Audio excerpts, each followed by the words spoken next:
మా secretary KSP వరద గారిని కూడా వేదిక మీదకి రావాల్సిందిగా కోరుతున్నాను.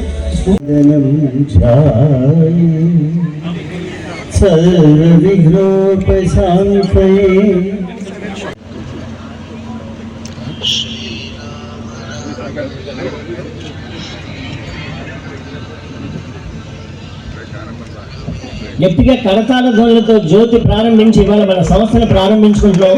ఎంతో గొప్ప వేడుక ఇది. పాలకొల్లు నాయుడు ప్రాంతంలో ఒక ఫిల్మ్ పెట్టడం అంటే చాలా సాహసం. ఆ సాహసం చేయడం కోసం, దాన్ని విజయవంతం చేయడం కోసం ఇంతమంది పెద్దలు మన దగ్గరికి వచ్చారు. వారందరినీ కూడా నేను హృదయపూర్వకంగా మా సంస్థ తరఫున ధన్యవాదాలు తెలియజేస్తున్నాను. ఈ సంస్థ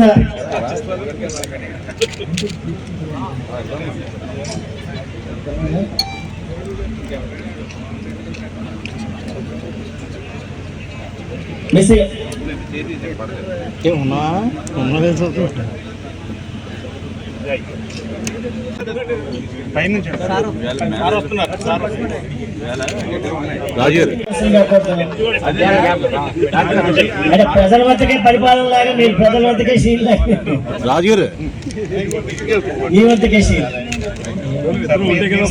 మిత్రులందరూ దాన్ని రెడీ చేసుకోండి. పైడిపాటి మాటల రచయిత, ప్రముఖ మాటల రచయిత పైడిపాటి రాజేంద్ర కుమార్ గారికి జ్ఞాపికలు చేయవలసిందిగా కోరుతున్నాను. మా రాజా వల్లెన్ రెడ్డి గారికి జ్ఞాపికలు అందజేయవలసిందిగా చెప్తూ ఉంటారు. సినిమా వాళ్ళకి అంటే ఈ గవర్నమెంట్ని కలిసి అందరు కోప్పడుతూ చాలా మైండ్స్ చాలా వాటిలో వచ్చేస్తుంటాయి. సినిమా ఇండస్ట్రీ అవసరం వచ్చినప్పుడు నా దగ్గరికి వచ్చేస్తారు. మేము అది చేసాం, ఇది చేసాం, మీరు ఎందుకు వచ్చి మమ్మల్ని కలవట్లేదు, మనం పెట్టలేదు, రకరకాల సమస్యలు మాట్లాడుతుంటారు. సార్ 200 సినిమాలు జరుగుతాయి సార్ ఇండస్ట్రీ మన సినిమాలో ప్రతి సంవత్సరం. 20 సినిమాలకి మాత్రమే ఈ రేట్లు అడుగుతానికి వస్తారు సార్ కొంతమంది పెద్దలు. నాకు తెలిసి నా ఉద్దేశంలో వాళ్ళంతా వ్యాపారస్తులు సార్. మీ దగ్గరికి వచ్చేవాళ్ళు, పని చేసేవాళ్ళు మిగతా 180 మంది ఉన్నారు సార్. ఆ 180 మందిని గురించి సినిమా ఇండస్ట్రీ అంటే మేము మాట్లాడేది.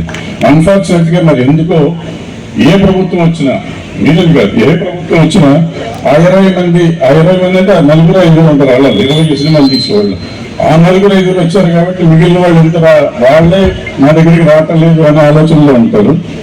గవర్నమెంట్ అనుకోవట్లేదు, బట్ వాళ్ళ ఫాలోవర్స్ అనుకుంటూ ఉంటారు.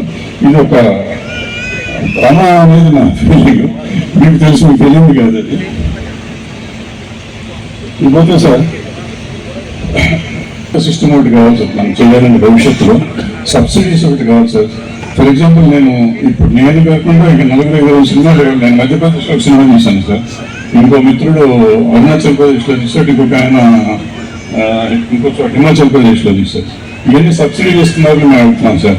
ఇవాళ ఇక్కడ ఇస్తే, ఆంధ్రలో ఇస్తే ఒరియా, బెంగాలీ, భోజ్పురి, హిందీ ప్లస్ తెలుగు చాలా సినిమాలు ఇక్కడ వస్తాయి సార్.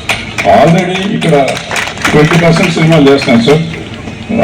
చాలా మందికి తెలియని విషయం ఏంటంటే సార్, వైజాగ్లో ఆల్రెడీ స్టూడియో ఉంది సార్.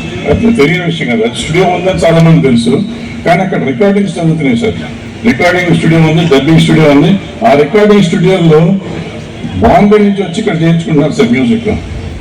మేము హైదరాబాద్ నుంచి ఫారిన్ నుంచి చేయించుకుంటాం, కానీ బొంబాయిలో మాత్రం వచ్చి వైజాగ్లో చేయించుకుంటున్నాను. సో మీరు ఇన్ఫ్రాస్ట్రక్చర్ డెవలప్ చేయగలిగితే, అంటే ఇన్ఫ్రాస్ట్రక్చర్ అనగానే మళ్ళీ మీరు ఆ 20 మంది దగ్గరికి వెళ్తారు. ఆ 20 మంది రియల్ ఎస్టేట్ వ్యాపారస్తులు నేను చెప్తున్నాను, ఓపెన్గా చెప్తున్నాను. నాకు భయం లేదు. నిజంగా పనిచేసేవాళ్ళు, నిజంగా సినిమాని ప్రేమించేవాళ్ళు, సినిమా కోసం ఆస్తులు పోగొట్టుకుని ఇంకా పోగొట్టుకుని తయారుగా ఉండేవాళ్ళు చాలా మంది ఉన్నారు. అటువంటి నిజమైన వాళ్ళని తీసుకొచ్చి ఇండస్ట్రీ నిలబెడితే 2-3 yearsలో సార్ ఆంధ్రప్రదేశ్లో equal industry, Hyderabad equal industry రాబోతున్నాను అడిగాను సార్. ఒక మాట మాత్రం స్పష్టంగా చెప్తున్నాను. ఆంధ్రప్రదేశ్లో తెలుగు చలనచిత్ర పరిశ్రమ వేళ్లూనుకోవడానికి సంపూర్ణంగా సహకరించడానికి సిద్ధంగా ఉందనేటువంటి మాట మాత్రం పూర్తిగా నేను చెప్తున్నాను. ఇవాళ కూడా మన ప్రభుత్వం దగ్గరికి ఎవరైనా సరే వచ్చి మేము షూటింగ్ జరుపుకుంటాం పలానా చోట అంటే సంపూర్ణంగా సహకరిస్తున్నాం. పోలీసు వారి నుంచి కానీ మున్సిపల్ అధికారుల నుంచి కానీ ఏదైనా ఇబ్బందులు ఉన్నాయంటే వెంటనే వాటిని పరిష్కరించి షూటింగ్ చేయడానికి మేము సహకరిస్తున్నాం.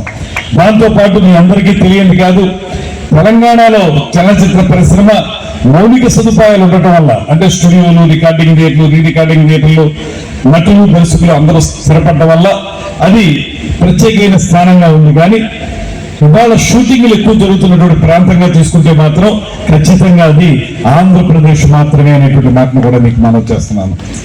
ఆంధ్రప్రదేశ్ లో సూపర్ డూపర్ హిట్ అయినటువంటి అనేక సినిమాలను ఇక్కడే ఈ మధ్యకాలంలో షూటింగ్ చేశారు.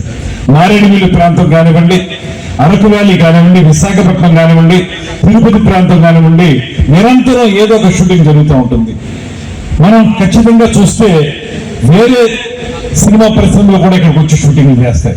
తమిళ చిత్ర పరిశ్రమ రాజమండ్రి పరిసర ప్రాంతాల్లో అనేక సినిమాలు షూటింగ్లు చేశారు.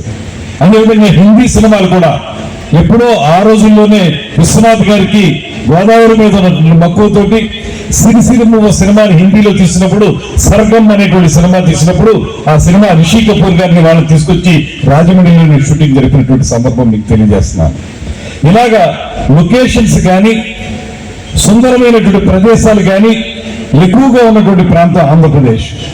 ఇక్కడ షూటింగ్లు చేసుకోవడానికి వచ్చే వారికి పూర్తి స్థాయిలో మేము సహకరిస్తాం. దానికి అవసరమైనటువంటి సలహాల్లో కొన్నింటినీ సబ్సిడీ అనేటువంటి మాట కూడా చెప్పారు.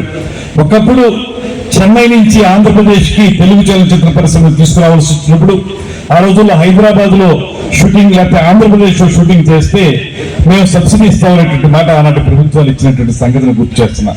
ఇవాళ కూడా ఈ ప్రభుత్వం సరైనటువంటి ఒక కార్యాచరణతో ముందుకు వస్తే ఇక్కడ షూటింగ్లు జరుపుకునే వారికి ప్రత్యేకమైన ప్రోత్సాహకాలు ఇవ్వడానికి కూడా ఎటువంటి విధానాలను కూడా వెనకాడదు అనేటువంటి మాటను కూడా మీ అందరికీ తెలియజేస్తున్నాను.